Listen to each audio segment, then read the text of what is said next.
Why is it that the people who pray the most have the most of their children in the jails of this country? Teach on it, brother. Teach it. Yeah. Teach it. That's, we need to ask those kind of questions. Teach that truth, brother. How is it that the people who don't see color to treat all people alike, who don't get into racism, that most of their children are in jails? And the other ones who see color, the other ones who deal exclusively with their ethnicity, their children are outside and their children are being fed and so forth. Is the reward then for not seeing color, for being non-racist, for not talking hate language, going to jail? Well, you better start talking hate language then. Answer me this. Why is it? Okay, we'll have to. Why is it? You see, we talk about this business in this kind of situation. If God is no respecter of people, if God loves us all the same, not one group any better than the other, you get whole people being wiped out from the face of the earth. Did God love the Indians less? But no, you say he loves everybody the same. That's a dangerous kind of love, baby. Then it must say that God loving us all the same is not necessarily our basic protection. Because despite our being loved all the same and not one being held above the other, we see all kinds of inequalities in the world. And we've seen certain groups destroyed and wiped away from the face of the earth. And you know what I find amazing about that too?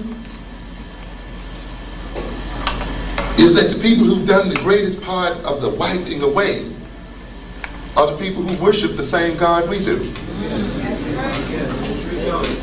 Yeah. They pray to Jesus like we do, don't they? And yet somehow we got enslaved, and yet somehow we are brutalized and killed out here. We got to deal with some real issues here somewhere. There's something not quite right here. You know what else I find interesting? That those who were supposed to be the chosen people of God really got the ovens. So apparently it takes a little more than just praying. It takes a little more than just feeling like you got a special relationship to survive on this earth. Being the favorite of God apparently is not quite enough to protect you. And I can see why to a degree, because God has already blessed you with the mind. He's already blessed you with the brain. But we got some people who think it's holy not to use it. Teacher. Right. Amen. Teacher. Yeah. They think the pursuit of knowledge is a sin. The pursuit of learning is a sin. Even though this is a knowledge machine. This is a learning machine. This is a thinking machine. This is an analyzing machine. A remembering machine. And God must have put it in our heads for some reason. And for us not to use it is blasphemy. And maybe that's why those who don't use it end up ultimately going the way of perishing from the face of the earth. But we have this peculiar thing then of receiving the gift from God, as we say, and then refusing to use those gifts. And yet we expect it to be protected by God when we reject the gifts he gives us. And you know I've talked about the gifts that black children have. Gifts second to none. We're given the best gifts in the world. We were the first people God ever even created. Teacher. All right. We have minds that are second to none. Yet somehow we've been deceived into thinking that to use them is to be non-black. That means our consciousness has been created by someone else.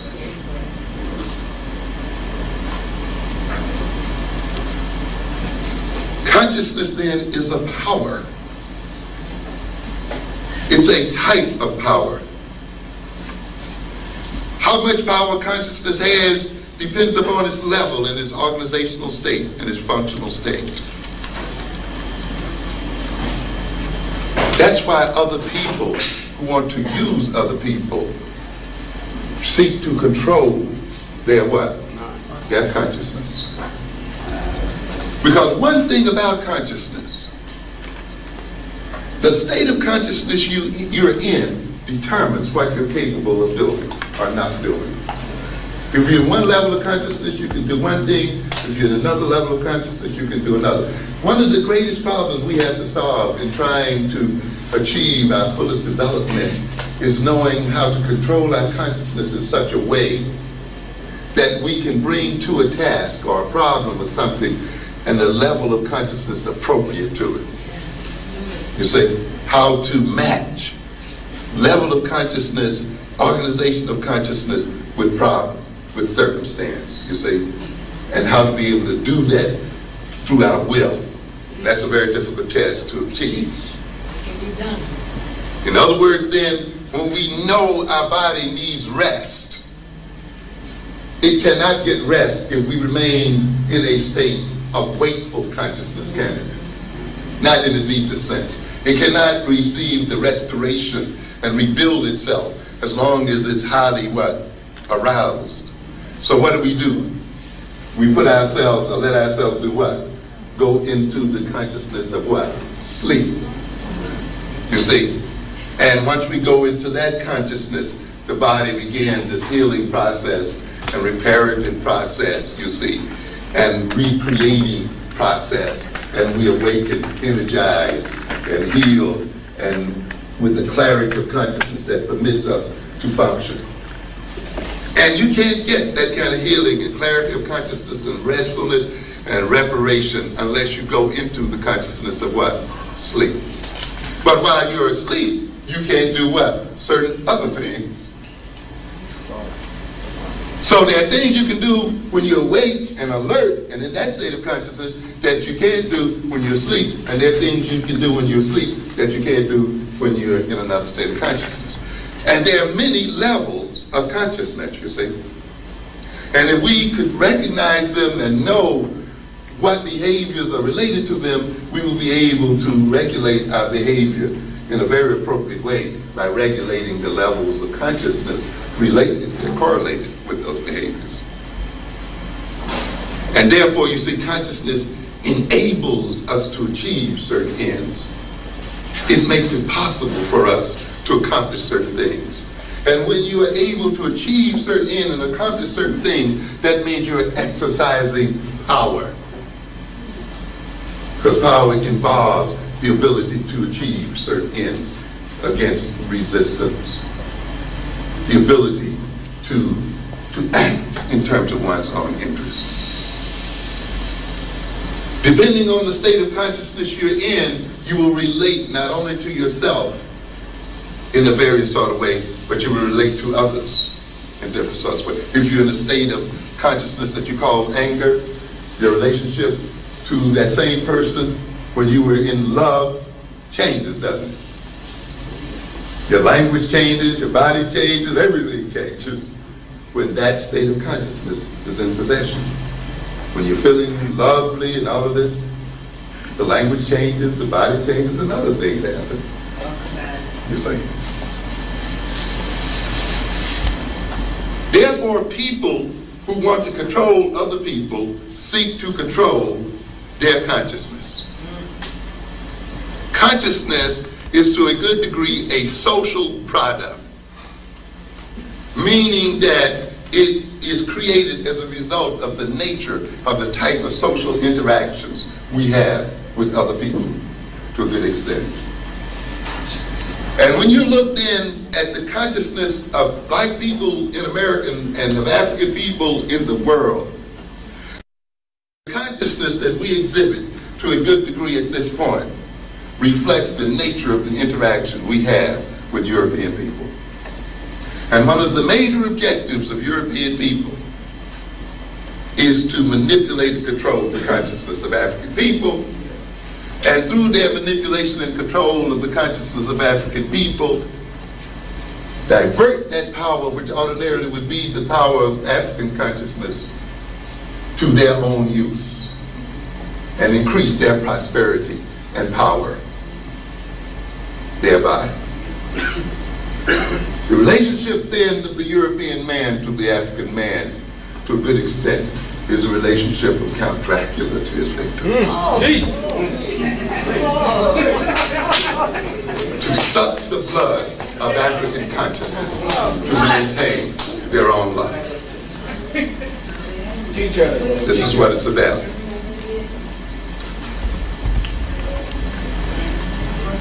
Let's be a little more concrete. I see consciousness as being composed of at least three elements: contents, and what I call instrumentalities, and directional organizational factors. What do I mean here? Consciousness contains things: knowledge, perceived knowledge, beliefs, opinions, our conditioned emotions, our conditioned behavior, behavioral orientation, our perception of ourselves, our worldview.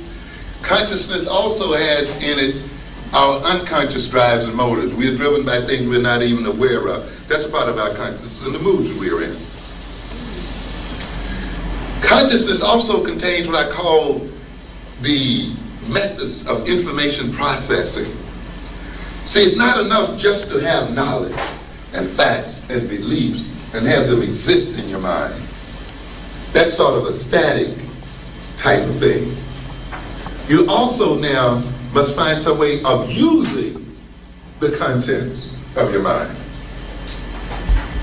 And you put them to use by processing them through using the instrumentalities of reasoning and thinking. You think about what you know. You organize what you know to solve certain problems. You bring pieces of knowledge and information together and organize that knowledge and information in a way to solve a problem. You recall information. You act in terms of what you believe. You use logic, critical analysis, deductive reasoning, inductive reasoning. All of these are means by which we work on knowledge and information and work on our perception of the world as we see it. Analogical thinking, conceptual thinking. We look at events that are going on in the world and we abstract a rule. Well, every time this happens, that happens. And we can even put it in an equation of some kind. X plus y leads to this, or x squared plus this, which can describe phenomena that occurs in the real world. It means we have abstracted from what we see in the world a rule, you see, and set of rules. We infer from what we see about things we do not see. We look at the implications of things. We use what? Intuition and so forth. All of these are the instrumentalities of consciousness, are the means by which consciousness operates on what it knows, what it remembers, what it perceives, what it even does not know, in order to achieve certain ends at certain points. The instrumentalities of consciousness express what we know and believe and so forth. So our personal skills, our intellectual skills, and academic skills are the means by which we use the knowledge and memory and all the other things we have. Our occupational skills, skills at learning and remembering. The other aspect of consciousness is what we call the directional aspect. It's not enough just to have the skills to process information. You see, and to organize it. You got to organize it for a reason, to achieve a particular point, to satisfy some value, some wish, or some need. You see, I was looking at a discussion here the other evening with a very esteemed public intellectual who apparently had the capacity to reason and think very well. He's been educated in philosophy. and who has apparently a good deal of knowledge. They were supposed to be talking about alternatives to black problems and black leadership. And I didn't see one black problem discussed at all during that little 2 hours. No issue confronting the black community was dealt with at all. Oh, but there was plenty of reasoning. There was plenty of knowledge being displayed there and so forth. But nothing in the sense of applying it to the end of liberating black folk. Applying it to the end of gaining freedom and enhancing the quality of life of black folk. You see, so even though you may have the knowledge and the content, even though you may know black history, even though you may know African history, it's not quite enough yet. Even though you may have the logical skills, it's not quite enough yet. You have to value African people. You have to value African liberation. You have to value African people being empowered and free and self-sufficient and doing for self. That has to be a value, so that when you think and when you process what you know, using logic and abstraction and so forth, it will be processed under the direction of trying to achieve those values, so that you are thinking for a reason, not just to be thinking, not just to be displaying knowledge, but you're engaging in the process of the information to achieve a particular point. So therefore, our desires and our needs and our values and our interests and aspirations and ideals and sense of purpose places a whole direction and purpose on our consciousness, and it organizes our consciousness so that it motivates us to know what instruments we are to use and what knowledge we should use to achieve what end. Okay, hang in with me here. Don't go to sleep on me yet. No. Because now we get into the point of what we mean when we talk about the falsification of consciousness. Because I want you to see exactly how our consciousness is falsified, in what ways. Now you can see those three levels: content, instrumentality, the capacity to process information, to process the content of our minds, and what? Values. You see, when you decide, men, that you're going to get rid of the white man as a power in our lives, and that's a very valuable goal for you. You know, it's a very valuable goal. What you do usually when you say, this is my goal, you start then to run an assessment of your capabilities, don't you? How capable are we of achieving this goal? What kind of knowledge must we have to accomplish this goal? What kind of information must we gather and make a part of our minds and the store of our knowledge in order to accomplish this goal? This is our goal. We want to be free of being ruled by white men. Okay? Now once you kind of get that together, what kind of mental skills must be developed in order for us to use this knowledge and information to accomplish this end? Do we think abstractly enough? Because these people are very abstract thinkers. Do we think analytically enough? Because their hallmark is analytical thinking, isn't it? Do we think conceptually enough? Because we got to do what? We got to outsmart them. We got to outthink them. You see? And when we look at ourselves and say, well, our thinking skills are not what they should be and not up to that task, then we recognize we got to go to thinking school, haven't we? We got to go where? And learn and develop. See, that's what a value will do for you. It will say, look, if you want to get this, you better sharpen up this skill, you better develop that skill. Do we know how to sit down with other men for 2 or 3 hours or 4 or 5 hours and really think and plan together? Do we know how to stay focused on the subject matter so that we can get something done? Can we subdue our egos and so forth long enough to solve the enterprise? That we can do it, so we can get where we want to go, then we got to learn it if we don't, you see. And we got to keep that goal upmost in mind so that it can always help us to get back on task. You see? But you see, if you have no goals other than going to work, eating something, drinking beer, getting sex, then no wonder you can't think. There's no need for thinking and developing thinking skills. If you're addicted to sex and drugs, what do you need to think for? Yeah. If you're satisfied working for a white man on a low-wage job, even a high-wage job, what do you need to think about how to create employment for yourself? How different, I tell people, when we see people go to school, we all go to school with one assumption, that the white man's got jobs out here for us, and all we need to do is qualify for us. But the white man doesn't have the jobs out here for us, and he hardly has the job for himself.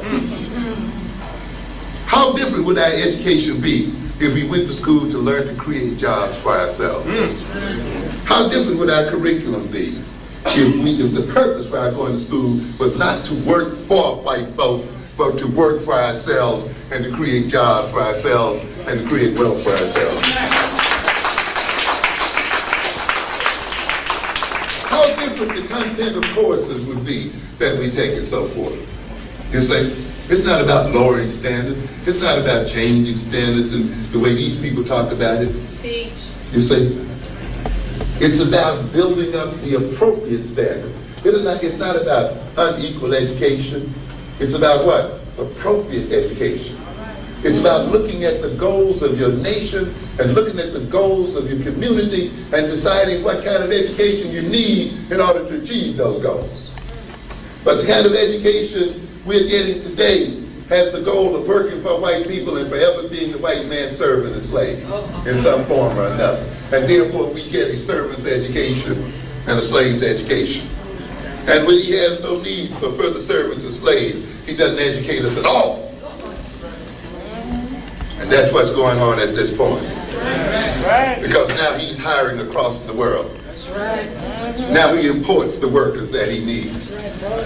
And consequently, he's disinvesting the education of black people in America. And consequently, if you do not engage in the education of yourself and determine what your education is, if we are not engaging our children to make their own job and to make their own world, we are not going to be around much longer as a people. This is what this is about. So then how does this man falsify the consciousness of our people? Falsify it in three ways, Benji. You can falsify it by giving people false contents, false history, false knowledge, irrelevant knowledge. You see, since we say that consciousness contains that, doesn't it? Yes. So even if you can think well, even if you have the capacity for great logical thinking and analytical thinking, if you are using and applying those thinking processes to false information, you're still going to come out to a false end. Okay? And so therefore, one of the first ways our consciousness is falsified is that we fill our minds with irrelevant knowledge or no knowledge at all, or false knowledge, false beliefs, false wishes, all kinds of fantasies. We're going to live together in a raceless world. We're going to live together in a classless world. Negroes sitting around waiting for the classless society to occur. Waiting around when all people are going to live as one. You keep waiting. You won't be here to see it. Oh, we may get a raceless society one day, but you might not be one of the races enjoying it.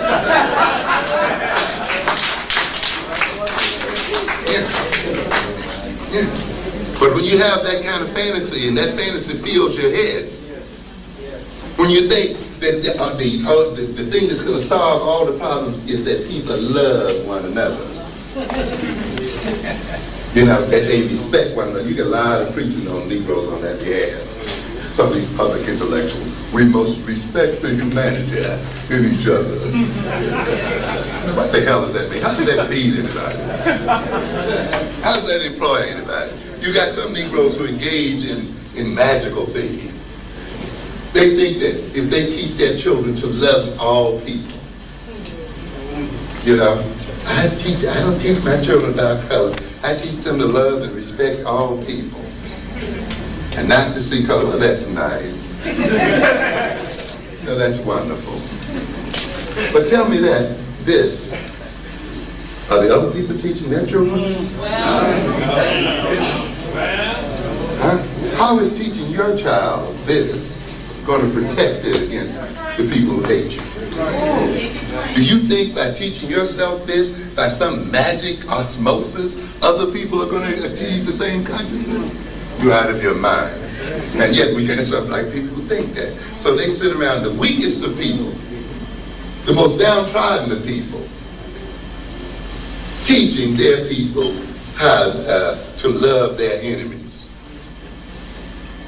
And then wonder why they catch hell at every turn. Yeah, you can do that if you're willing to be dead and let people just run over you in the end. And if someone has convinced you that that's the essence of religious life, fine, it's all right.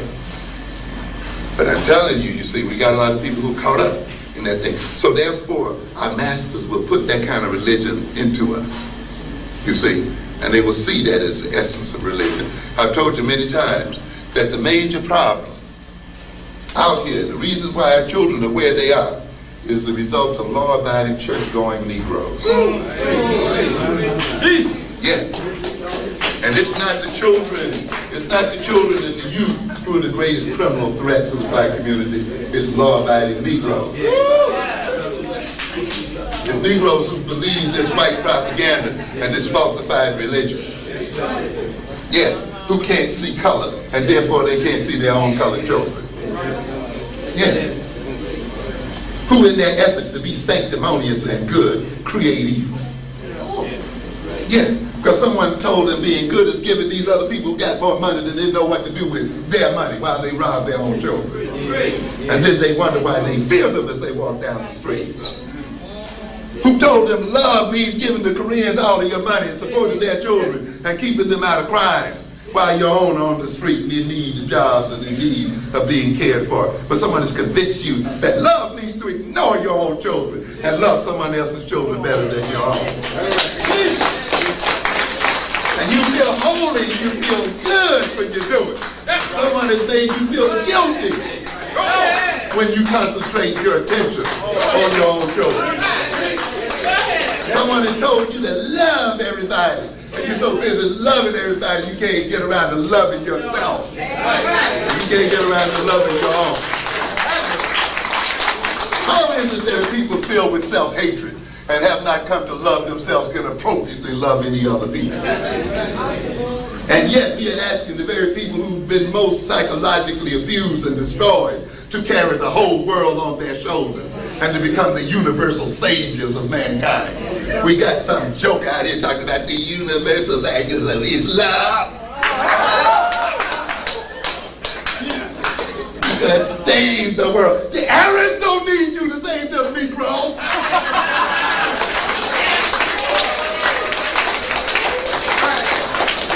The Chinese is not asking for a Negro to come over there and save China.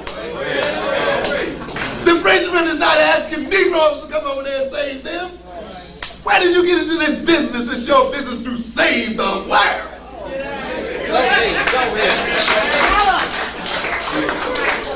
And that's why you can't do anything for yourself, because you're too busy doing it for everybody else.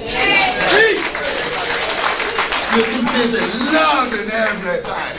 You can't even see the love that your own people need and your own children need. And you can't see that your people need more love than any other people here on earth. Yeah. Let me tell you something. Before you save the universe, before you slave and love all people, love your next door neighbor. Save a black neighborhood. Save black people. And if you can demonstrate that you can save black people, that you can save your next door neighbor, that you can save your family, that you can save your son, then maybe the world will be ready to listen to you and ask for your help. But you got a bunch of Negroes who walk around here and haven't demonstrated their capacity to save anybody. And are talking about universal love, and we're talking about universal values. What the hell does that mean? And they're supposed to be superior to somebody who's committed their lives to African people. Come on. Who said, well, I see this people, and I'm a person of finite capacity. I cannot save everybody at once. And therefore I will save this or try to administer this. But you're supposed to feel guilty because you've decided to save people. The most religious person is the person who gives charity to those who are most in need of it. And when you look at the people who are most in need and the youngsters who are most in need of charity, they're your own children. And therefore, if you're going to be truly religious, you will be most charitable to your own at this point. Yes, sir. Yes, sir. Yes. Teacher. But you see, if you're not capable of discrimination, if you can't see color, you can't see the need. You see? And if someone has convinced you that being religious is being blind, then you can't see the need, and you can't see it's your own children and your own people who need your money most. It's your own children, your own people who need your wealth most. That you will help the world and bring peace into the world. The degree to which you spend your money with these black children and black people, to that degree you will bring peace to America. Yes. You're ready to accept the idea that we are causing and we are disturbing the peace. You're ready to accept the idea that we are the major threat in America. You're ready to accept the idea that black men are irresponsible and black boys are the terror of the world. Then why aren't you ready to accept the idea that they need your help most of all? You see, but you can only discriminate in a backwards way. And because you discriminate backwardly, or because you don't discriminate at all, and someone has told you that means that you're religious and you're sanctimonious, that means you're ignoring people who are in need, and that means you can't discriminate between people who don't need your money and people who do, which means that ultimately you end up enriching the rich and impoverishing the poor, and the poor then, as they react to the impoverishment with crime and other kinds of things, then create and disturb the peace and destroy the peace, and that means that in your goodness, you're actually creating sin. Right. Yes. Yeah. But see, that's the way a white man runs it on you. You watch the good Negro. The good Negro is a supporter of everybody else but himself. The good Negro impoverishes his own mind and his own people. The good Negro accepts poverty as being an ongoing characteristic of black people, and wealth being that of other people. Yes, yes. And it's turned around. We have tremendous amounts of wealth, people, in both mind and body and material wealth. You see these white boys running to China over there trying to get that money? Well, China only has about $500 billion to spend. How much money do you think we have to spend? We have $400 billion. Yeah, we got money. We got about as much money as the Mexicans, as much money as the Canadians. That's many nations. That's to spend. If we looked at what we earn, that's only a fraction of what we produce, which means that we as African people are producing trillions of dollars worth of wealth. Yes, yes. You see, because an employer only pays you a fraction of what you produce, right? So if we're getting $400 billion through earnings, think how much wealth we must be what? What we must be producing. And we're not producing it for ourselves. Do you know a nation that has $1 trillion economy would be one of the wealthiest nations in this world? You'd be in the rank of Japan and European nations with that kind of productivity. But we see ourselves as impoverished. And we see our children doing the things they do out there. Why? Because we have misdefined the good. We have let some people put the wrong content in our consciousness and in our mind. We've learned irrelevant knowledge and call it higher education. We've gone to schools and paid $20,000 and $30,000 a year to be made ignorant and stupid and to be called being highly educated. Yes, we think that people who live off of us and suck our bloods are going to give us the kind of knowledge that would allow us to close our veins to them. That's crazy. The other way you falsify consciousness And so you see it here in newer schools, you see it all over. The missing of content. It's not enough just to fill children with knowledge. You got to fill them with knowledge that's relevant. It's got to be appropriate. It's got to be appropriate to solving their problem. And you got to know what your problem is. And you got to know that this educational system here is designed to get black people to solve white folks' problems. Okay? Now, if you're going to get an appropriate education for your children in Newark, you've got to look at your problems. You've got to look at the problem of African people. And if you see the problem of African people as poverty in America, being under the oppression of white people in America, being under the oppression of white people in the world, if you see Africans going hungry above their natural wealth, if you see us, look, that's our problem. That's not the problem of Europeans. An appropriate education then will prepare you to do what? Solve those problems. If you see a problem in the fact that we are not producing enough employment for ourselves, or we are not even producing employment for ourselves, then an appropriate education teaches you what? How to create jobs for self. That's what it's about. You don't give a hoot about what the other people call education. It's pointless. It doesn't matter. Let them get rid of this garbage they're teaching these schools out here. Yes, because what you're learning must have a reason for being learned. And you got to look at that reason first to know if what you're learning is appropriate. And then I don't think it's appropriate that black people learn only to serve white folk and to depend on white folk for their lives and for their protection and security.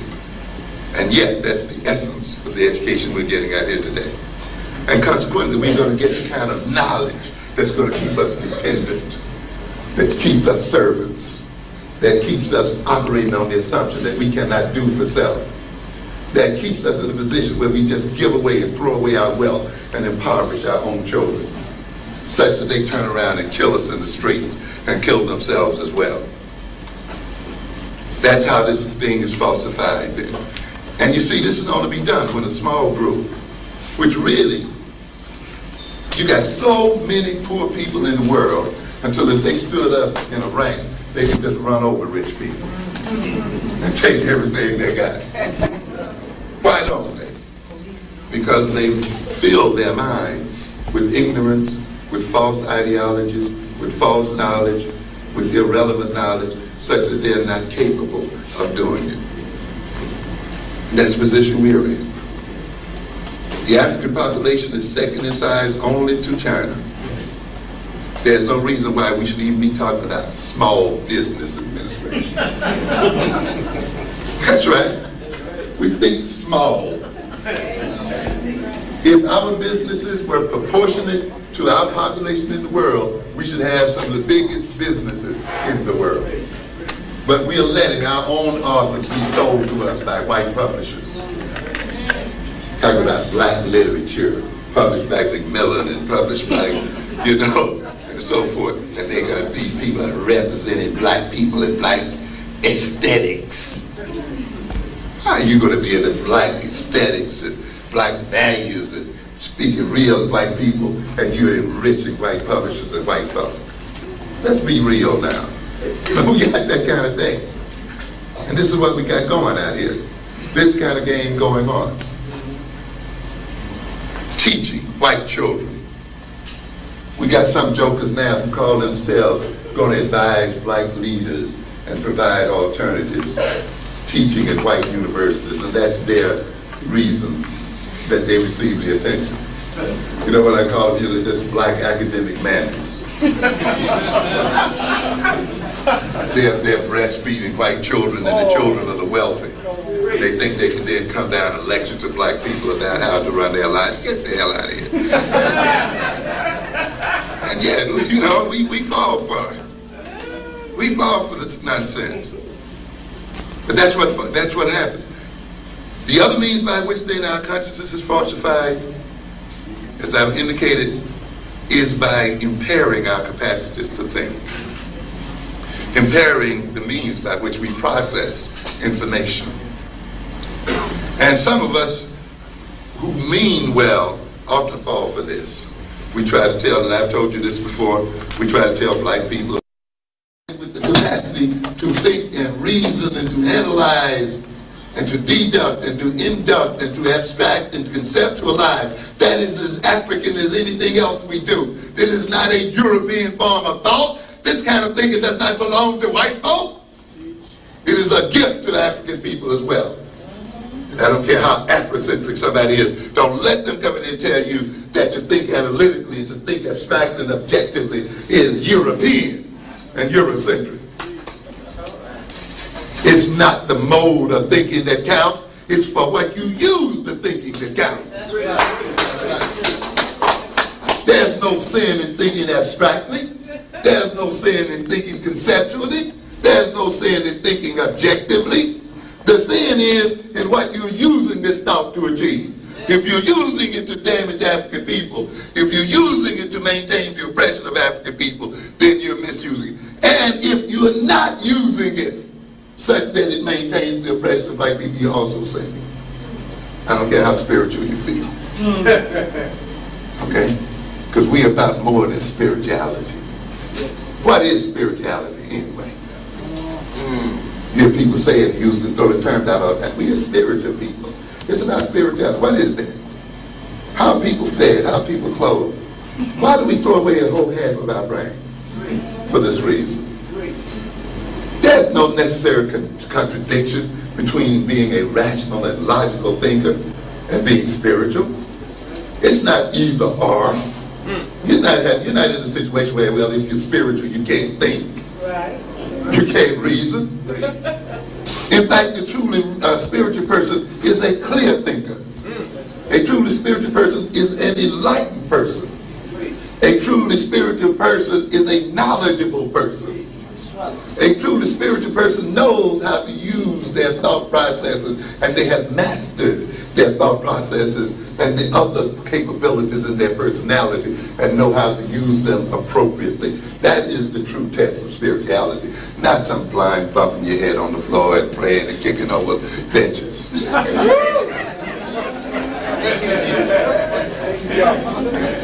Yeah. We got some people who want to do that. And we've convinced our youngsters that another youngster, a black youngster that wants to learn is acting white. That another black youngster that wants to study is being non-black. That another youngster that wants to read and so forth is somehow effeminate if he's a boy. You got to get rid of that crap. That's made to maintain white men in power. That's nothing to do with being African.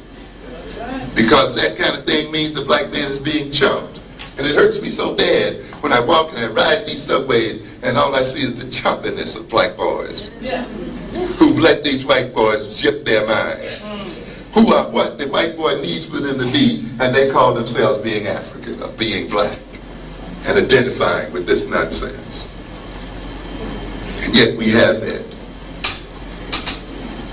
And so we see the schools not teaching our children personal skills, the skills of how to get along with each other, not developing the intellectual skills or the academic skills or the occupational skills and learning skills and so forth. If you're going to do a black curriculum, you've got to have thinking skills in the midst of it. You got to, along with the black history and the other stuff. And the other way the consciousness is falsified is by falsifying values. By making us value the wrong things. Yes. Making us desire the wrong things. Seeing our destiny in the wrong sort of way. Seeing it as being one lifelong consumer activity where we are obsessed by nothing but buying and eating and consuming again and again and again. Making us think then our purpose is to be the servants of other people. What then is an African-centered consciousness based on this situation? It's a consciousness that's based on relevant knowledge, knowledge relevant to African interests. It's a consciousness that has in it a knowledge of self as African people, a knowledge of African history and African culture, but also a knowledge of our enemies as well, and a knowledge of what they are about, because we need that knowledge to defend ourselves against them, to deal with them one way or the other. It involves that as well.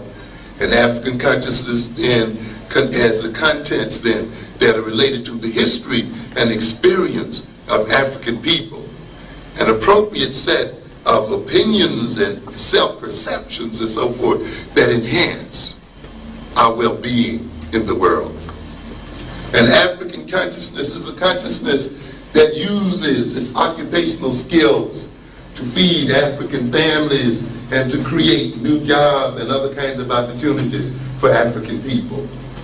That develops its academic skills in order to develop the skills of the nation so that it can appropriately adapt to the changing of circumstances.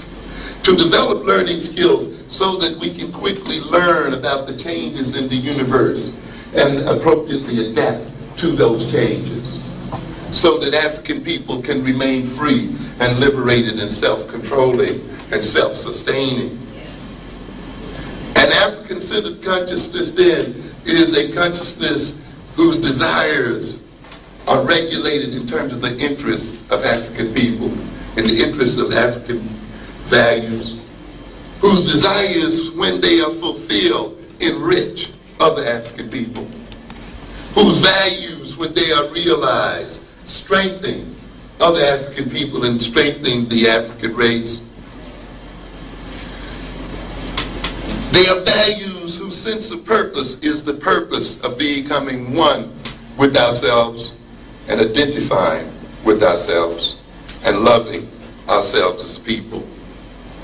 When we then get an African consciousness based on an African content, with high levels of cognitive and spiritual and other kinds of skills that use this content to advance African interests, with values shaped by African people in the interests of African peoples, needs that when they are fulfilled are needs that strengthen and empower African people, then we would have achieved an African consciousness, an African-centered consciousness. And to the degree that we achieve an African-centered consciousness, and to the degree that consciousness is a power, to that degree we gain power over ourselves. To that degree we gain self-determination and self-control. To the degree that the values we produce and the values we pursue are values produced by ourselves and values that are related to ourselves, values that are not produced by white folk, values and desires not produced by white folk. To that degree, then, we escape their ability to control us, because they can only control us by controlling the things we value. They can only control us by controlling the things we desire. They can only control us by controlling the things we need. They can only control us by giving us a sense of purpose that's valuable to them. But the day the sense of purpose becomes a sense of purpose we have created out of our own selves, the values are values that come from us. The needs are needs that have been generated by our reality of the people. The desires are the desires that are befitting to us as a people. To that degree, whites lose control and power over us. To that degree, we regain possession of our mind. To that degree, we exorcise the demons that now possess our bodies and minds. And to that degree, we become the equals of any other people in the world. And we can stand shoulder to shoulder and face to face to any other nation of people in the world. We have not been created to be the servants of other people.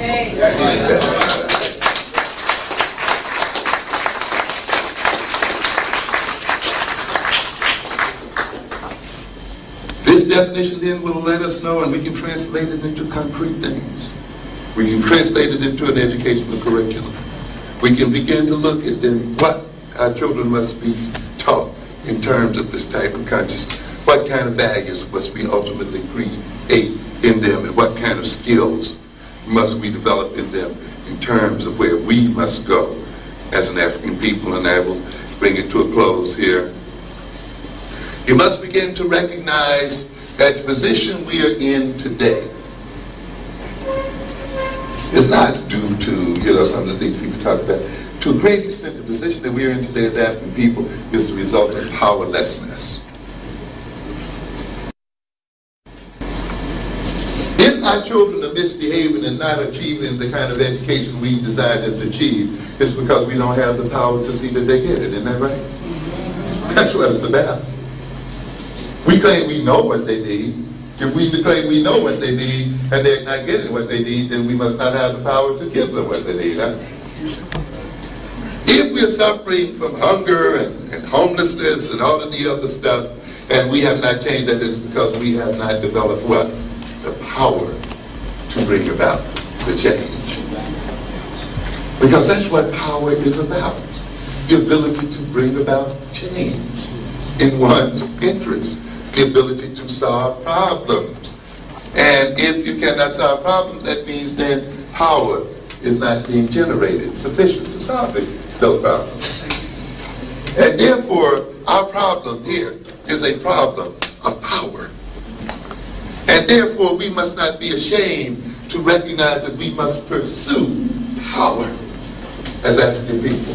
That must be an obvious, conscious pursuit among us. And I know the white folk have made us think the idea of pursuing power is sinful.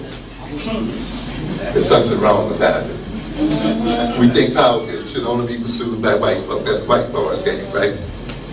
Just like they've made us think that poverty is a natural condition of black folk. That's right. And wealth is a natural condition of white folk. That's a lie of mythology. There's no reason for black people being poor in the world. Being poverty-stricken is not the destiny of African people. We do not have to accept that.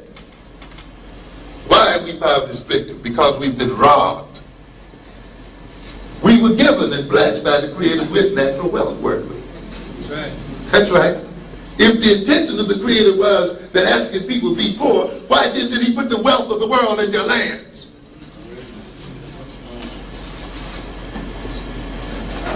Given that wealth and placed in the land, placed under your feet, placed in the soil, and then you dare to think that your destiny is to be poor. You dare to think the condition of starvation is a natural condition of African people. No. No way. If God intended it to be that way, then why wasn't the wealth planted somewhere else and put somewhere else? And that means that if we were blessed with this wealth and we are not using this wealth, that means again we permitted somebody to falsify our minds. Because as I told you before, ultimately the wealth of the people is not in their land. The wealth of the people is ultimately in their head. The wealth is here, not in the land. Not in the land. The Japanese have no wealth in their land. And yet they are a powerful economic nation. Why did I tell you that? You know what? If you got a good mind, you can rob people's land. You can take people's wealth.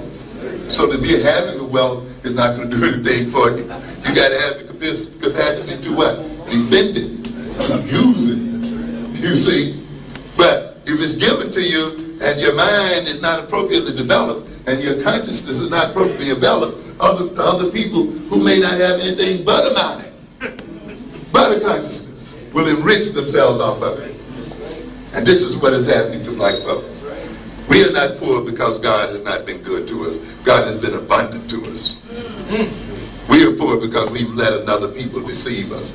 We are poor because we've fallen from mythologies. We are poor because we've learned the wrong kind of knowledge. We are poor because we've let our brains be impaired and atrophy in our heads. We are poor because we don't dare to love ourselves. We are poor because we don't dare to pursue power and dare to be independent and self-controlling and self-determined. We are poor because we don't have self-confidence and self-love, not because we don't have wealth. We look at the African nations today. What's the situation there? What's that situation there? We talk about those. It's amazing when you study the starvation in the Sahel Desert, when those people were starving. Do you realize they were shipping out great deals of food at that time? Talk about that. Do you realize that they were shipping food to the world? In fact, their highest levels of shipping beef and other foods were taking place at the very time they were starving? Do you realize that many of these nations where the people are going hungry are actually shipping all kinds of food to the world? Do you think the African people in the Sahel did not know how to prepare for droughts when they've had centuries and centuries of drought occurring again and again, that they hadn't learned over time how to deal with that?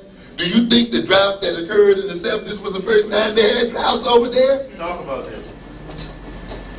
When you read that Old Testament and you read about Joseph interpreting the dreams of the king, you recognize that they were dealing with the issue of drought then, didn't you? The king said, I saw 7 fat lambs and 7 slim ones. Whatever, right? He called his wise men in and interpreters in. I said, what does this mean? They couldn't figure it out. No jokes about that. Oh, this means you're going to have 7 lean years and 7 what? Fat years. You're going to have a drought that's going to go on for 7 years, and you're going to have 7 years of plenty. And what does that mean then? That you got to what? Store up your food during the 7 years of plenty so that you can survive the 7 years of hunger. And they had more food than they knew what to do with. They even fed other people from their stores. But this is what the Sahelian Africans were doing. Their standard practice was to have granaries where they had 4 years worth of food stored up, so that when those droughts came, they could do what? Feed themselves and take care of themselves, because they'd been through it before. But in came European agribusiness. In came so-called cash crops. In came people with a different concept of property and so forth, and reorganized the agricultural system of that country, such that then, while they were shipping out peanuts and shipping out beef and other things, they didn't have room and space to store up to feed themselves. And you find that in nation after nation today. People who, by one means or another, have had their consciousness twisted in a way that they can't even take care of their very bodily needs. That's folk. Yeah. Why are the African countries poverty-stricken and debt-stricken today? Is it because they don't have the wealth? No, it's because they have the wealth. You rob people who got money. You rob people who have wealth. You can't rob poor people. That's right. Poor people who have nothing, you don't get nothing. You rob people who got something, right? They may be poor as a result of being robbed, but I tell you what, and African people are poor as a result of being robbed, not poor as a result of not having something to begin with. What kind of situation do we have over there then? African monocultures. Selling cocoa beans. You can't even eat the damn thing. But yet that's the only source of your wealth. Yeah, you depend on that. And you plant every possible acre in that, so you know how to have room for a crop for your own family. Or you permit other people to come in and own all the land and all the plantations, and they plant every inch of it so that they can ship the food out, and they won't even allow the native people subsistence farming. So that while they feed overfed people in the West and in Europe, they themselves must go hungry. And they sell then their products in a buyer's market. That is where the buyer determines what they're going to pay for it, not where the seller is going to do it. And so it's the Europeans and Hershey and Nestle and those people who determine what they're going to pay for an African cocoa bean. The African doesn't have any control over that. And they pay less and less every year. They're paying less for them now than they paid 30 years ago. And you're wondering why the African nations are in debt.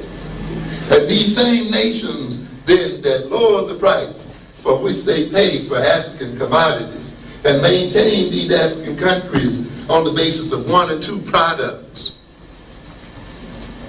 are the same countries that maintain their prices high and sell to the Africans at high prices and export their high-priced commodities and manufactures to Africa. And so debt is actually what? Created there. I buy too low from you, and I sell what? High to you. That's naturally going to impoverish you. And then we're going to talk about how you're incapable of running your countries. And then we wonder why the countries are broken down.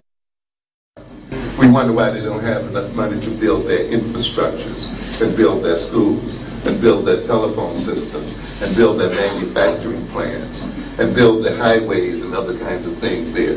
And we want to attribute it to their Africanness and not to the games that white boys play. But let's not get too superior, African Americans. Because we are a third world country too. And the crime in our streets is the result of the same kinds of things that's being played. They're creating crime in the streets of Africa, crime in the streets of Jamaica, crime in the streets of Trinidad, crimes in the streets of wherever black people are living nowadays. The same game is being run everywhere, and it's being run on us. And it's a damn pity and a shame it's being run on us, because we should know a hell of a lot better. We have too much knowledge available to us. We have too many damn libraries open. We have too much information floating around here every day. Newspapers and magazines and books and radios and TVs and everything just pumping out so much information and knowledge you can't take it all in. You have to will yourself to be dumb in America. Yes. Nobody's hiding knowledge from you. You just don't want to go to that library. Just don't want to crack those books. How many kids do I see going to school without even a notebook in their hand? What kind of people are these?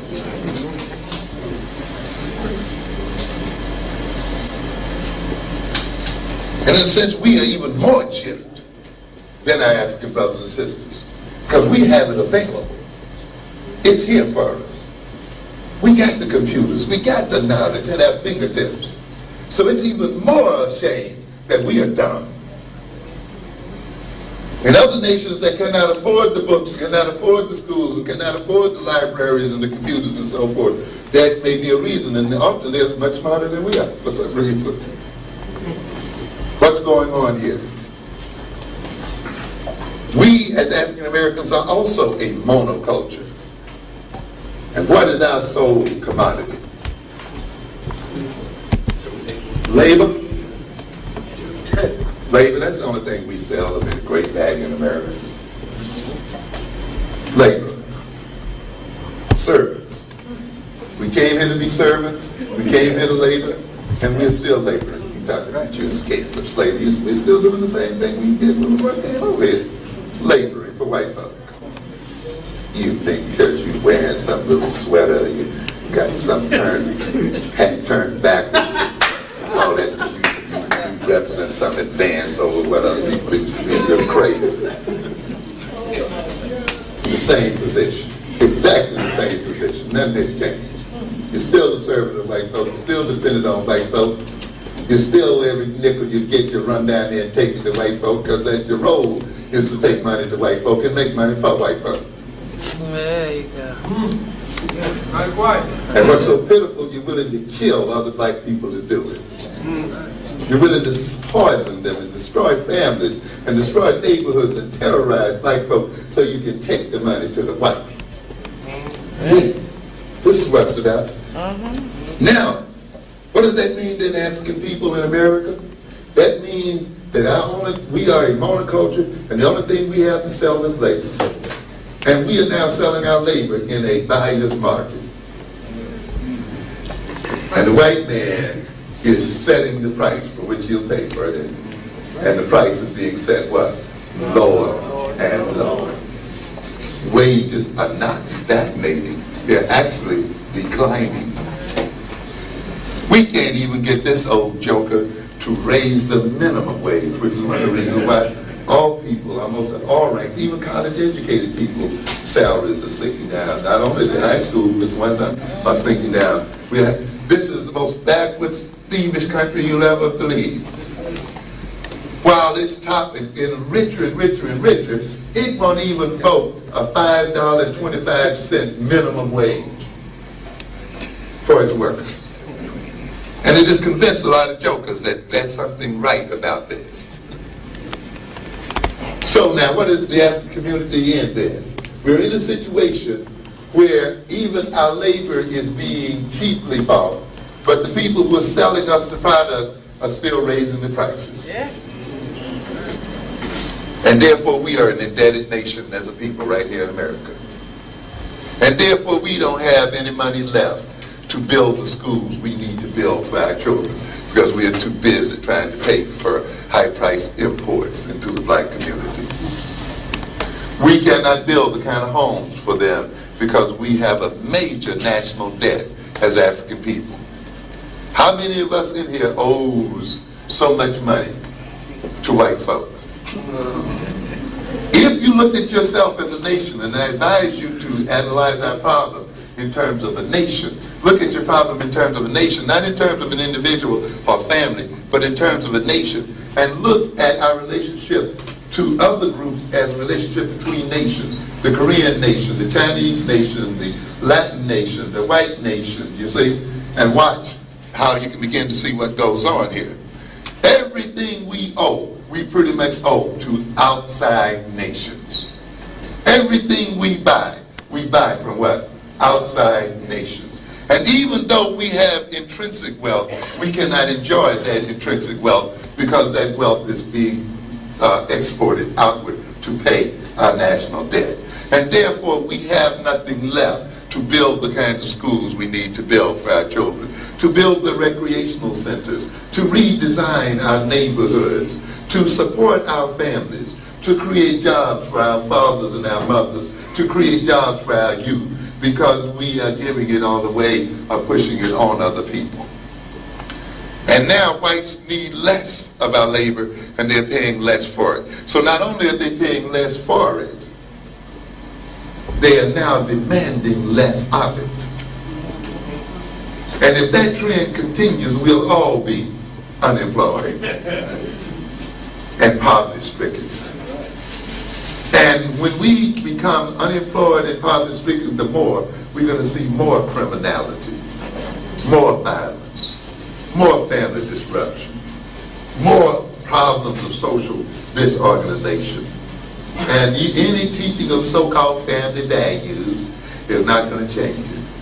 Because you see, it's not enough just to teach a value. You've got to reward people for exercising a value. If people are not rewarded for being good, if people are not rewarded for being nice, then they see no reason to continue to be good or to be nice. So it's not enough for you just to teach your children to be good and to be nice and then not change their material circumstances. They're going to reject those values. But some people are telling you all you need to do is teach them to be nice and teach them to be good and yet not change their economic circumstances and yet not control that it's not going to happen. They're going to kill you before they do it. And that is what's going on. What does that mean then? That means we are engaged with the Korean nation, a nation that we, because of our economic ideology that I talked about earlier, because we believe in free and open markets, we just let them walk right in and take every nickel and dime out of the black community. We don't ask them to contribute a damn dime to the churches, not a damn dime to black education, not a nickel or a dime to anything in the community. We just let them come in and take every penny and walk right out. We don't tax them in any sort of way. What kind of nation lets another nation of people enter into its territory and earn wealth and not tax that people in some sort of way and not makes that people employ its people in some sort of way? What kind of people must we be to let someone just walk in and take every nickel and dime out of our pockets? Sure. That's it. Yes. And then wonder why our children are the way they are. And then we want to blame them for behaving the way they behave. It's us, the adults, who are creating this kind of world that they live in. Yes. And why are you loving these Koreans? And why are you loving the Dominicans? And why are you loving the Puerto Ricans? Yeah, I'm saying that because we got some people here who talk about people of color. Yeah, they love to use that term, people of color. As if all non-white people have the same goals as they be out there. That's another thought coming. There are some people who are as black as you are still don't identify with you in any sort of way. They don't identify themselves in terms of ethnicity or in terms of African descent. They identify themselves in terms of a language. That's right. They don't see any connection to you. you have such lack of self-confidence, you feel so miserable, you want to pull everybody else in for your company. And therefore they just come in and take everything out because they're not white folk. But they're not giving you any more of a job than white folk are giving you. In fact, they're not giving you as many jobs as white folk give you. The non-whites robbed you even more. Yeah, you don't get anything out of them. Teach. Get out of this damn people of color. We are dealing with African people and people of African descent. This yes. And those who may be of African descent and who choose not to identify themselves as such, we treat them as non-African.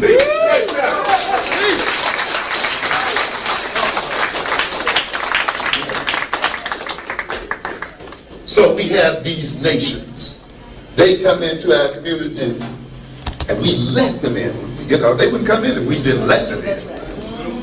They come in and we let them in. Take everything out. And then we cannot go walk into what? Their nation and do that. They're going to block you at the border. If they let you in, you're going to leave something there, baby. There's somebody who's going to come around and extort you. You're going to have to pay some protection money. Yeah, you're going to have to pay something. You're not walking out of there with every nickel they got. They're not going to see their children starve and die in the name of Christian love or some other stupid thing. I'm telling you. They walk 10 miles around you not to spend a nickel with you. That's right. They try as hard as they can not to give you one red cent if they can help it. Yeah. And therefore the African people are blocked from the markets of other people. Yes. And then we let them in and block us from our own market as a people. And consequently we are frozen out on both ends of the deal. And we wonder why the community is collapsing. We wonder why we can't take care of our families. We wonder why our men cannot maintain responsibility to their children and to their wives and to their loved ones. It's no mystery. It's no big psychological, complicated issue. It's an issue of economics, an issue of the way we perceive ourselves and the way we relate to the world. And we can change that. But we must achieve an African-centered consciousness. We must achieve an African-centered identity. We must not give a hang whether people love us or not. We're not in the world to be loved by others. That's their problem. That's not ours. And our first effort there is not that of being loved by these other jokers, because they are loving us to death. Yes.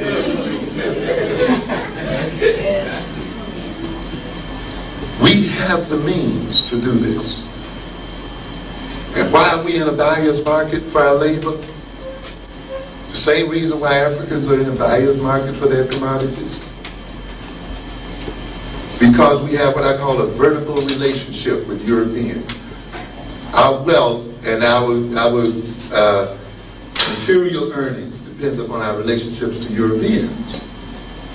And therefore they can manipulate that relationship. But their relationship is not based solely on their wealth, and their power is not based solely on their relationship to African people. There's not a reciprocal relationship here. They do the greatest bulk of their trading with whom? Each other. Each other. They have what I call a lateral trade. They have capacity to trade with each other and to interact with each other in terms of community and trading block. Gives them a weight and leverage against others, you see. This is what it's about. But the African nations are not really trading with each other to any great extent at this point. We as African people in America are not trading with each other at any point to any significant extent. If we were a major portion of the creation of our own wealth, we could then begin to demand the kind of prices we need in terms of trading with other people. But if we are not trading and enriching ourselves through cross-trade, through internal trade, through having control of our internal markets, then we are at the mercy of whatever other people choose to pay for our goods and our services. If we do not control something of value, then we cannot punish or reward other people, because you can only have power when you have something other people want and something other people need, and you can control it and give or withdraw it based on your own needs and so forth. But if you control no wealth, if you control nothing of value, if you own nothing of value, you make your market valuable by not making it openly accessible to everybody. So to enter it, they have to pay a price. And to get out of it, they have to leave something, you see. And so no nation stands up and just let its borders remain open to be taken by every other nation. And ultimately, one nation or the other tries to capture some vital resources, some vital human resource, a mineral resource, or some other kind of resource that it can use as leverage against other people.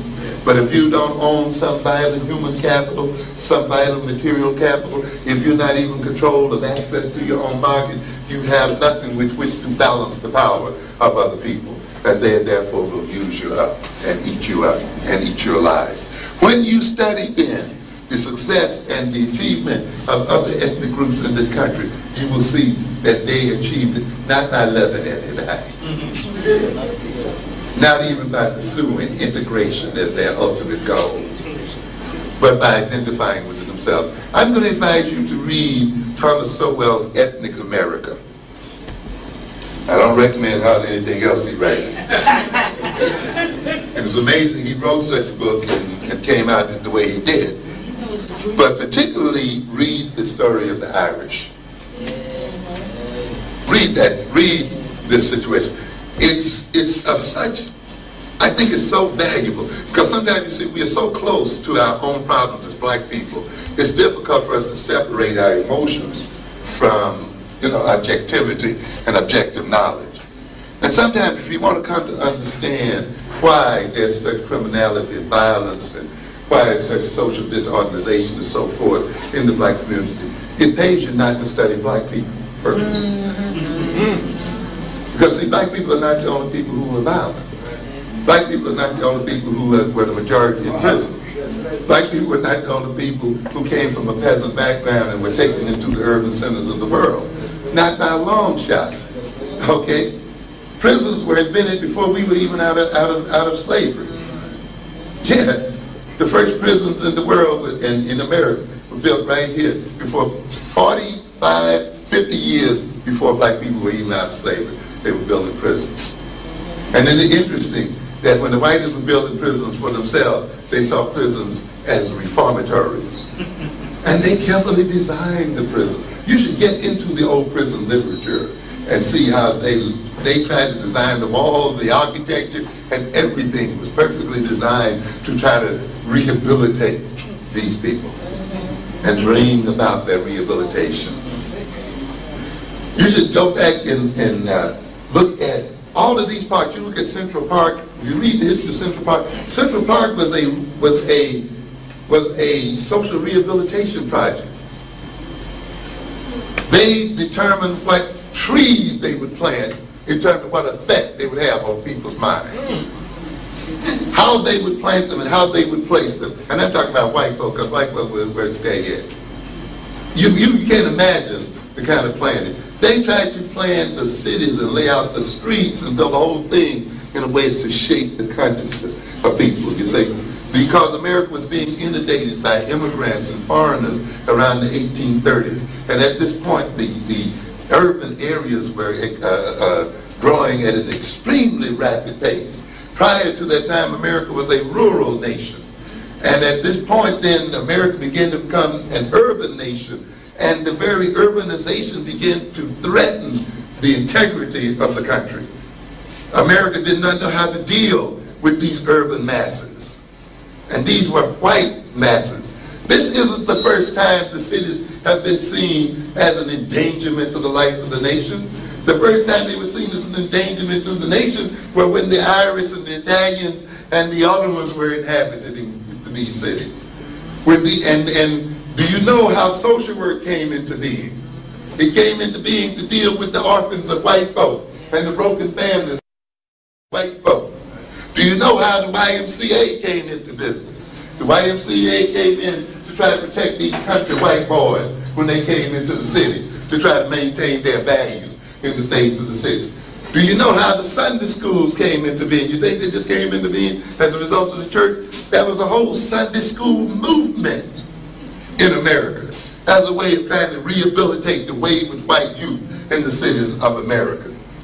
Do you know how juvenile courts came into being?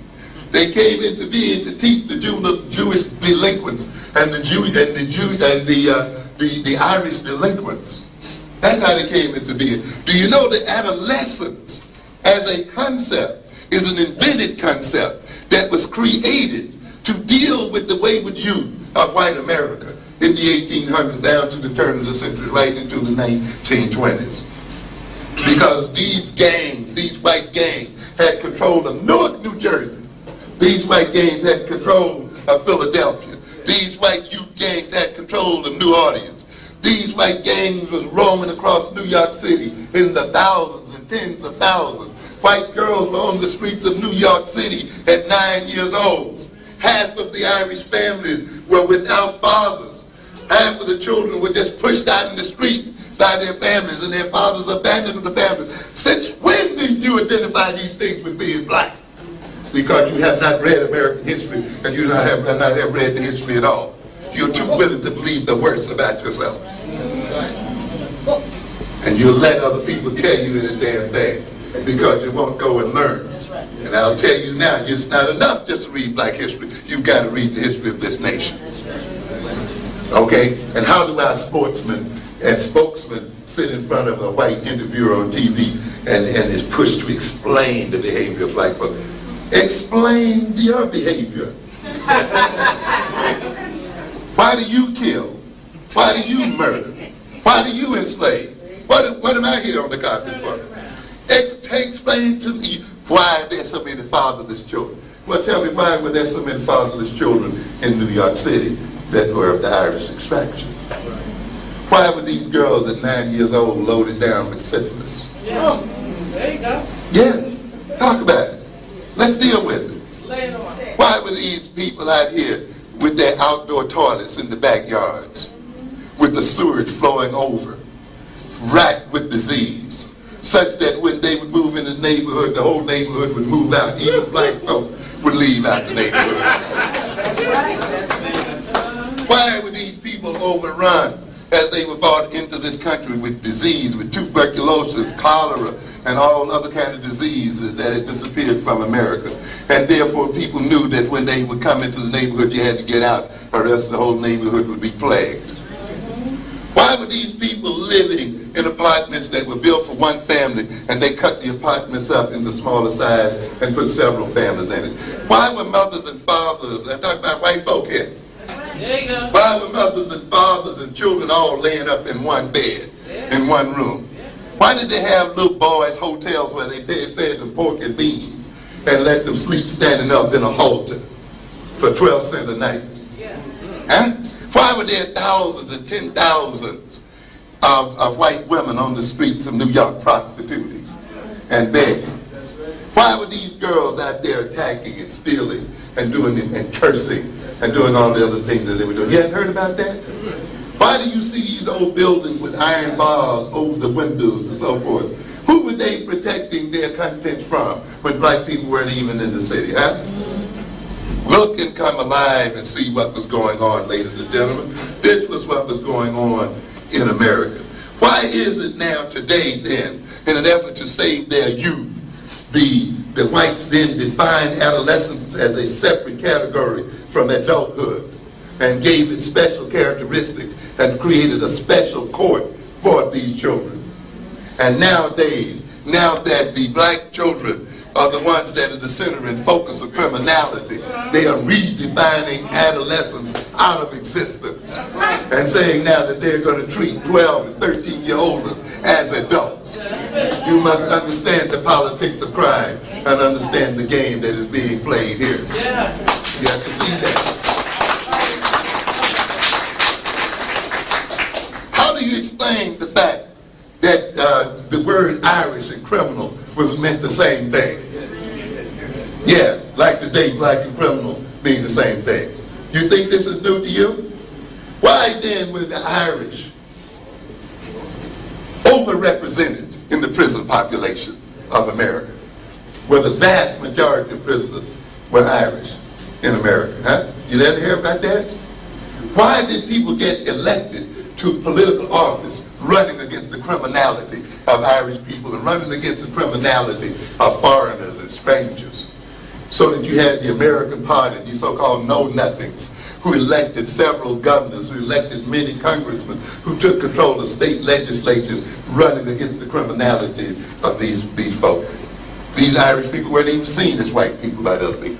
Why then did you have the shanty Irish and the lace curtain Irish? Why then did we talk about bourgeois blacks and the underclass blacks? Huh? In other words, you see, if you study that history stuff, you'll begin to see some principles operating here that have little or nothing to do with race, that are not intrinsically related to our Africanness or our blackness, but it's related to the political design of a system, related to the very criminal nature of a society that is designed to rob poor people of their dignity and to rob poor people of their wealth and to destroy poor people, such that it locks poor people up regardless of race, so that it locks outsiders up regardless of race, so that it locks people up who are seen as strange and foreign regardless of race, so that it attacks them as criminals and locks them up so that it can convince itself and those people that they are the greatest threat to the society and not the people who are locking them up. Yes. So that the focus can be on those who are being locked up, and crime can be defined in terms of the pictures you see on the TV show of those who are being locked up and handcuffed, and not the crime of the ruling classes who are impoverishing these people and destroying their very lives. So that we cannot focus on the reconstruction of this society and see our goal is merely the reconstruction of the criminal and the rehabilitation of those families who are supposedly in trouble, and not the rehabilitation of these overfed white people and greedy pigs. So that we can see that the problem is one of increasing police power, of giving the police permission to execute black men on sight, and not to see the fact is that we need to reorient the power relationship between black and white folks in this nation and in this world, and reconstruct who has the power in this society.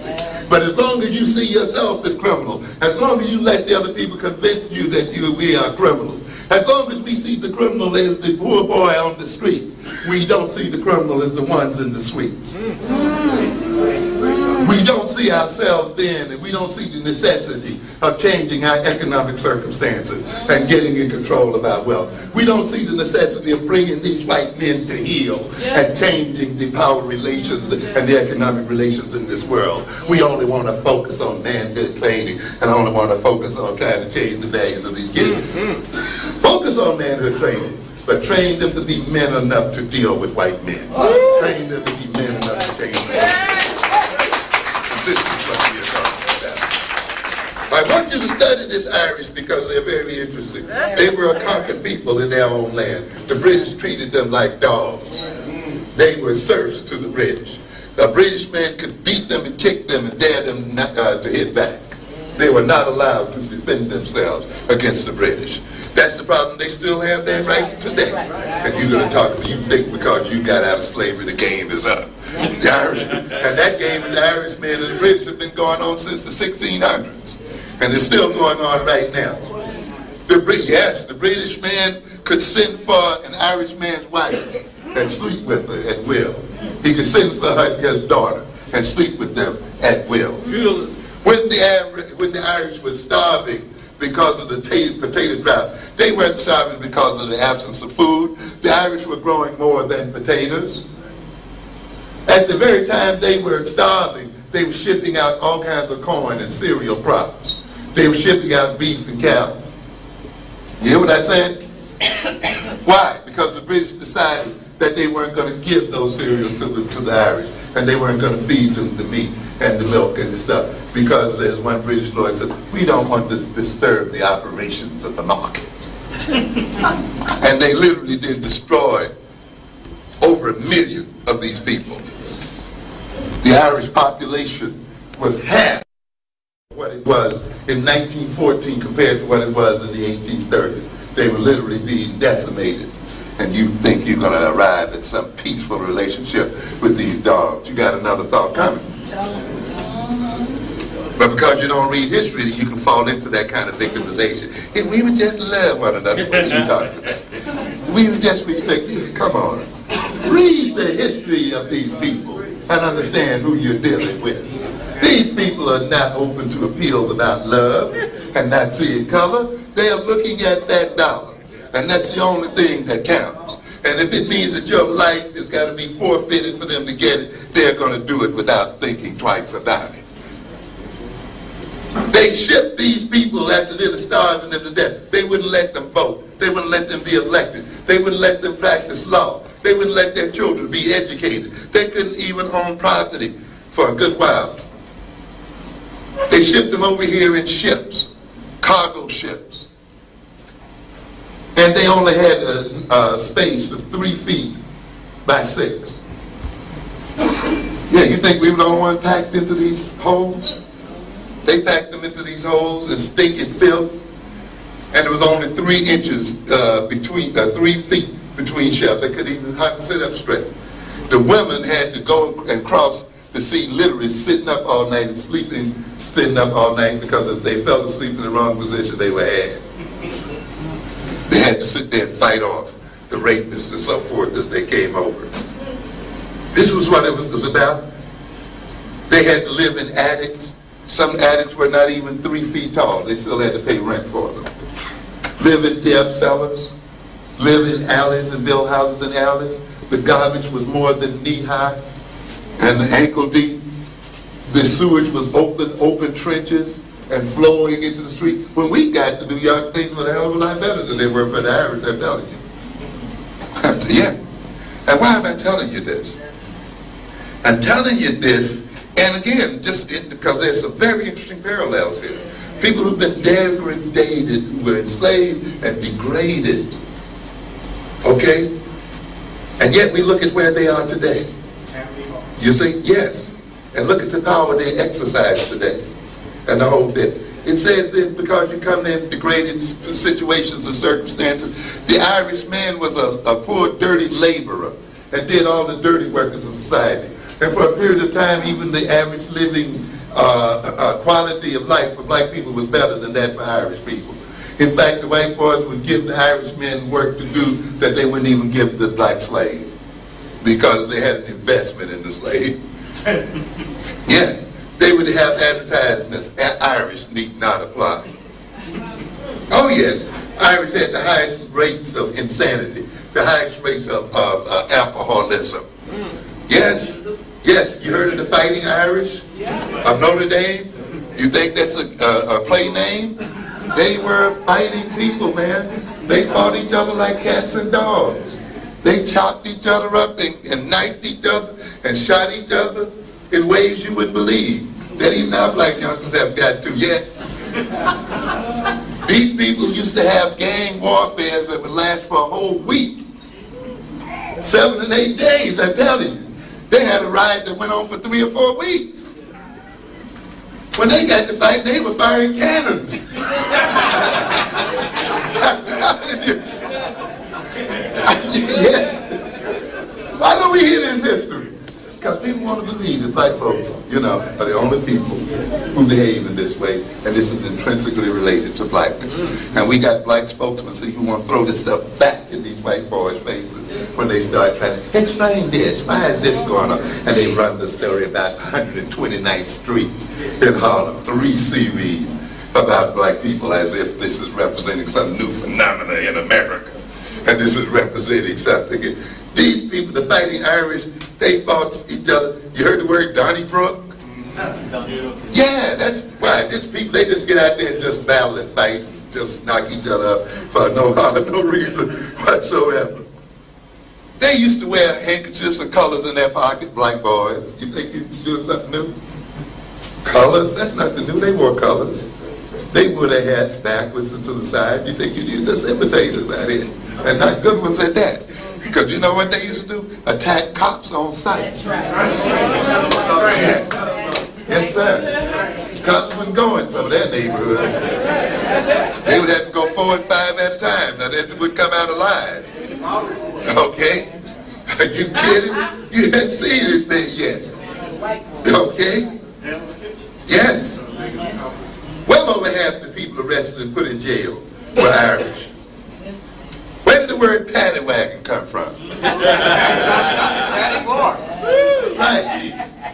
Whites, Irish called what? Paddies, and the police wagon was made for all of the men.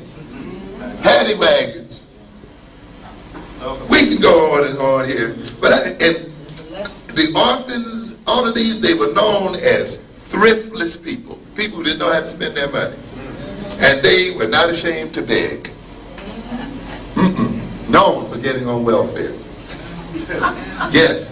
60% of the people in the poorhouse, Irish white folk. As they moved into Boston and other cities, the welfare rolls and the charity rolls more than doubled. Didn't hear of bathtubs. Didn't know what bathtubs were. You know? So what are we saying here then? But they got out of it. And there were other groups who had similar conditions. But I talked about them because they resemble a lot of ours. Yes. How did they get out of it? They got out of it by finding some kind of political, economic niche. By learning to control some lever of power. They took control, political control of the cities. They took political control of the civil service. They didn't come in here, we're going to hire all people fairly. We, you know, and be the height of the Dinkins Fairness Brigade. They came in there knowing who they were going to hire. They were going to hire their own people. And they were going to get their own people in there. And they brought them in there until they got them out of poverty. And they brought them in there until they gained respect. And they gained respectability. And then the white said, okay, we think you're white enough, now come on in. We'll make you one of us. You see, when these Spanish people get control of these cities, you are not going to be in the party. You can believe that. I'm going to tell you that. You can talk people of color all you want to. Because these other people understand the name of the game. And that is to get in so they can bring their own in with them. Okay. They want to talk to Negroes and make Negroes saints. And we're supposed to be examples to mankind. The poorest and the weakest and lowest people got to be an example to mankind. We're going to hire everybody. In fact, we try to prove how fair we are by hiring the other ones first. You see? Yeah. And one of the things that the Irish were noted for, and one of the other reasons why they were fighting Irish, because they'd attack everybody that wasn't Irish too. That's right. Because they had immense solidarity as a people. Immense identification one with the other. And they had been fighting these British so long. And they had learned how to deal in subversion and so forth until they ultimately used the skills for their subversive activities against the British and the skills that they learned in organizing their resistance to the British. They transported it to political skills that they used here in America to advance their interests, and even represented areas that weren't even Irish, and still had control of the areas. And what's the point here that I'm getting at, ladies and gentlemen? We're even in a better condition than they were as a people. We even now, as black people, have more to work with than they had at that point. Then what is missing? The major thing that's missing then is an African consciousness. Yes, sir. Is an African solidarity, is an African identity, and an African-centered purpose, and a commitment to the advancement of African people. The only thing is missing is our failure to see ourselves as a nation, and to organize ourselves as a nation. To become a nation in America, to gain control of our internal markets in America, to gain a good significant amount of ownership of the mainstream economic system. We just don't want to own the mom and pop stores in the black community. We want to own them downtown. We're going to own them in the malls. And not only are we going to own them downtown and in the malls, we're going to own good chunks of Xerox. We want to own good chunks of IBM. We want to own good chunks of Con Ed with their cheating self out there, overcharging black churches and everything. They even overcharging the people who pray a lot. And despite all their prayers, Con Ed came right in and hiked their bills right up. And we got more churches than anybody. I guess that's why they charge us more. In the future, what is going on here today is that corporations will literally be sovereign in the world, not governments. The NAFTA agreement, the GATT agreements have transferred the power of governments to international bodies so that these international bodies will be able to overrule the U.S. Congress. They will be able to overrule the U.S. Supreme Court. And if there are trade disputes and other disputes between nations, if United States laws about pollution and so forth are seen as hindrances to trade in the world, these countries can take the United States to an international court and have that court have the United States to abrogate its own environmental laws and other laws in the interest of world trade or penalize the United States. Why then are you electing governments? Why are you electing people to office when the power to determine this nation's laws and determine trade and so forth is put in the hands of international bodies? And who are these international bodies protecting? The trade between corporations. And who owns these corporations? White boys, Chinese boys, French boys, and the other boys in the world. If then the corporations are going to be ruling the world, then we must be major owners in those corporations. We must be in a position to see that if they make moves, we can protect the interests of our people. Once then we get control, and we must get control first of that internal market, because we're going to use that wealth to buy into the larger market, and then we're going to fully engage as a nation into international trade.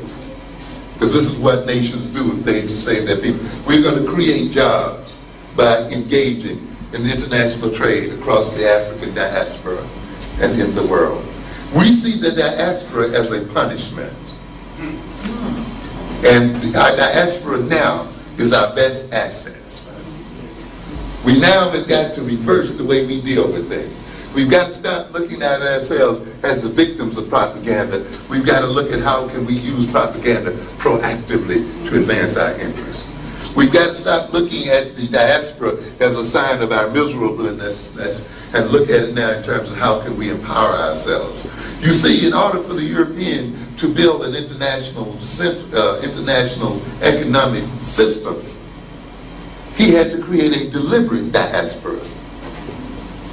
You see, when we talk about people being colonized, we get the wrong idea. It wasn't that the Africans were so much colonies of the Europeans. It was actually the Europeans in Africa that were the colonies.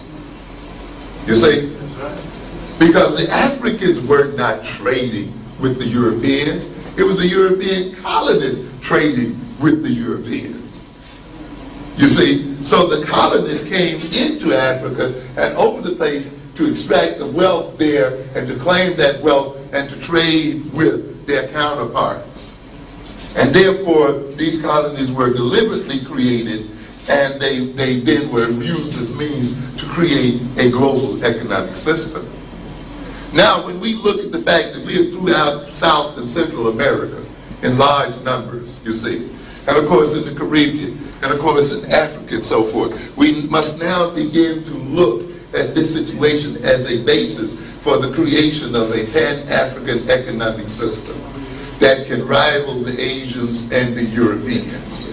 And therefore, what we must learn now is about import and export trade and international trade. We must begin to learn about capital markets. We must begin to learn about investment banking. We must begin to learn about syndication of money and how you raise wealth and create wealth so that you can build corporations and so forth. And then it is there, because what I see African people in America becoming, I see the African people in America becoming the central marketing factor in the African community. We are in this nation, and we are one of its largest markets.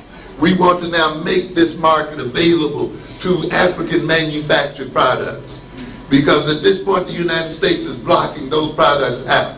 And Africa cannot become a manufacturing and industrial nation if no nation will buy its manufacturing. Quick example, Ghana, which sold cocoa beans, decided that the money was in the processing of the cocoa beans. But that's a white man's game, isn't it? Nestle wanted that. Hershey wanted that. They just wanted Ghana to sell the raw beans, you see. And they went out and bought the factories so that they could turn the cocoa beans into cocoa and refine chocolate and sell that, because that's where the money end of the deal was. The United States and these other Europeans would not let those products cross their borders. At this point now, as African Americans, we must empower ourselves in such a way that we are going to get this government, the same way we rallied for South Africa, the same way we rallied for Haiti, the same way we rallied for Namibia, the same way we rallied for any African nation that has problems. And we go to the Washington government and get them to change their policy in the interest of the liberation of African people of the world. And we're not through now.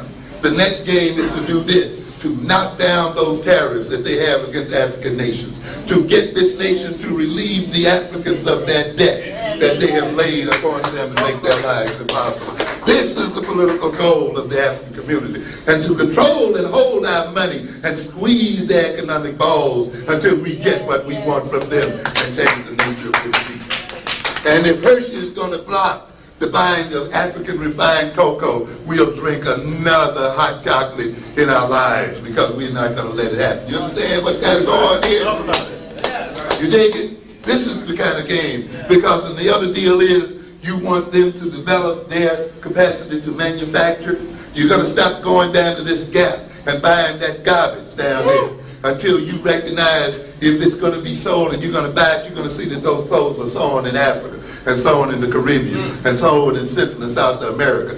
You're not going to put $1 into it. See? You understand? So as you bring them into being, sewing and creating, manufacturing and so forth, they will grow technologically and they will advance industrially and create jobs for their people, because their African American brothers and sisters are making their dollars available to their product, and they are opening the borders of America to their products. And this is how you advance. That's why the African American, the Africans in America are the key. We're the key group to the advancement of Africans all over the world. Yes, sir. And you have to understand the role that we must play. But we're not going to let this Nigerian oil move from white-owned hands in Nigeria to white-owned hands in America. Yeah. We got to learn about the capital markets in Africa. And we got to see investment in Africa as a natural place for us, as investment in America was a natural place for the investment of the English, and a natural place for the investment of the Frenchmen, and a natural place for the investments of Europeans, all kinds. Do you know that the American nation was a debtor nation until 1915? Yeah, we think this is the first time America was a debtor nation. No, it's not. Because of why was it a debtor nation? Because the wealth of Europe was being exported to America to build up its infrastructure and to develop its industrial base. And America's market was protected from competition until its industries got strong enough to compete in the world. And that's what you got to do to your internal markets. You got to shop in your stores and protect your stores against the competition of other people. You got to shop with your corporation and protect your corporations until they grow strong enough to compete on their own against other people and other races and other groups. You've got to see that Africa is a natural place for us to invest in. And we've got to become the financiers of African development the world over. And we've got to become the marketers of African products in America and in the world. We've got to become the designers of product we then will play a role in the totality of the African political and economic system. And every African product, manufactured and otherwise, should move through the hands of African people in America. And we should be marketing them to the Woolworth and to the Walmarts and to all the rest of these gangsters. If they can sell irons made in China, and there are 10 times as many black people in this country as there are Chinese, then they can sell irons made in Nigeria. If we can buy Chinese-made irons in Woolworths and in these other places, we can buy irons made in the Caribbean, irons made in South America, irons made in Africa, etc.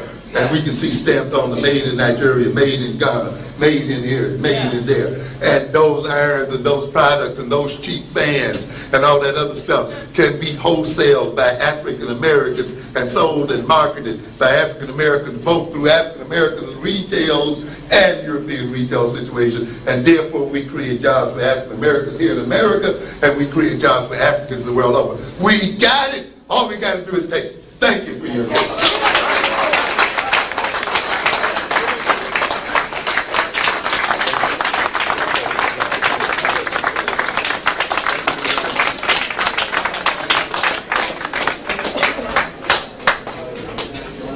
Thank you, my brother. Sister Francis, you kind of come to the front. Sisters and brothers, we have some important announcements to make. Let's thank the brother. We hope to see everybody back here next week. Where was there? Okay, thank you. His son is Jonathan. Okay. He died for his privilege. Okay. We're done.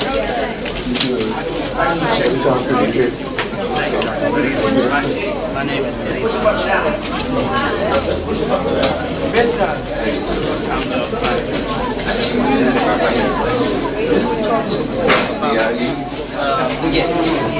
Head of the Secretary of Commerce, he'd like to be made even in business. He's taking white folks over China, making deals for them. Okay? You got another part that heads the Department of Agriculture, black people ain't on the farm. What are we talking about here? So the idea of electing people off is getting appointed to office without being connected to the totality of power is appointed. That's what I'm saying. Understood. Oh, okay. Thank you very much. Sisters and brothers, I'm going to ask you to ease the brother. Besides being tired, he has to go back to the Bronx. What's your name? That is my name. Okay. I'm going to take that first step about taking the plan. Chancellor Williams, I read that. That's an excellent organization plan. It's an excellent organization plan. He says he can take 4 or 5 people, and that's where the seed starts. Right. Okay. Because the That's where we start. See, I'm having problems trying to get them 4 or 5 people who think like-minded to do something. Sit down. Well, maybe you started with the wrong people. Maybe you have to start working with an earlier generation on some other level. Okay. But is that how you start? What would you suggest? Because the masses don't make revolutions. No. It's small groups of people. Small groups. And motivate and mobilize masses. So I and just make put that on a national chartering, like on a Marcus Garvey thing? Yes. A perfect example. And see this book on philosophy. The opinions of Marcus. Not that one. There's another one that he has. I know what you're talking about, the leadership thing. Yeah, and he talks about the one that the Nation of Islam used. The whole curriculum that he had laid out in that use of propaganda. Oh man. And where he had, now the other deal is I got it on what I call geometrical growth. Case. And what does it mean? You don't worry about getting 10 people. They'll come in. Look, come on. If you get 10 people, that's fine. Thoroughly trained. Don't Excuse me, bro. What you want to do is what we call trained trainers. Okay. If you can train 10 people, and they can train 10, you got to have what Chancellor said. 6 to bring in 3 more. So don't try to get big crowds. Even if you can do 4 or 5, and they can do 4 or 5, you quickly multiply it to 25. Within a year or 2, you have 2 people, 1,000 people right across the country. Because That's where I'm at. I'm tired of talking. It's time to order. Well, you see, the other thing, it's not that we're talking. Yeah.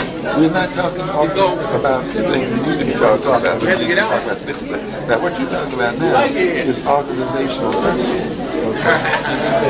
And what we need to study there is to study organization and to answer the kind of question that you're talking about. Okay. See, it's difficult to lecture that kind of thing. And when you sit down with people, you know, think like that and want to work and grow or something like that. I'm always open to that kind of thing. Brothers, let me continue. Yeah. Brothers go to the Bronx. Which book do you have? Books you have? Which book you have one chapter? Which, what I tell you today? Yeah, that's really coming out of the next one. oh, okay. Yeah. To a degree, though, you get a beginning of it in falsification of national consciousness. All right. That'll start.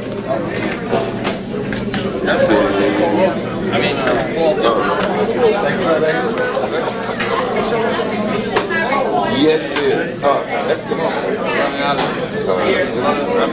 out of the city, Almost the same. Give me a special call. Now, this is my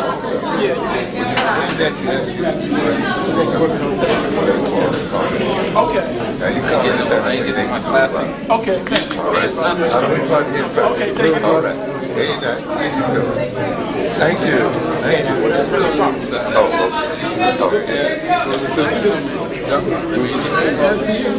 Who? I just felt it.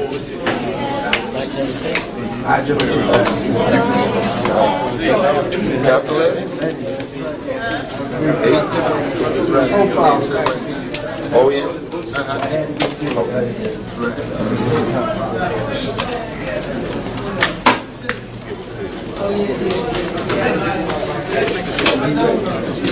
Oh yeah, I have.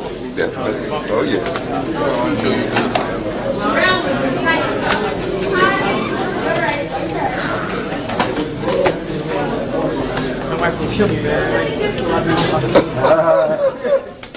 Just throw the tape on her. She should have been here. That tape that was from the he got you good. He got me. Why you laughing, man? Okay, now, all right. That's enough. Yeah. Hey, Paul Gibson.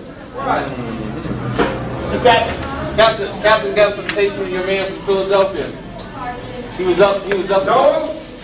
He was up at the Dempsey Center. Oh, no. And Captain decided to donate some money. All right. That's good. It's on to you. I know you're not going to support me. Thanks for coming. Where you going? Take care. Where you going to be at? You're going to be in Harlem. Where? I'm 27 from the home state building. Yeah. You got to give me your card.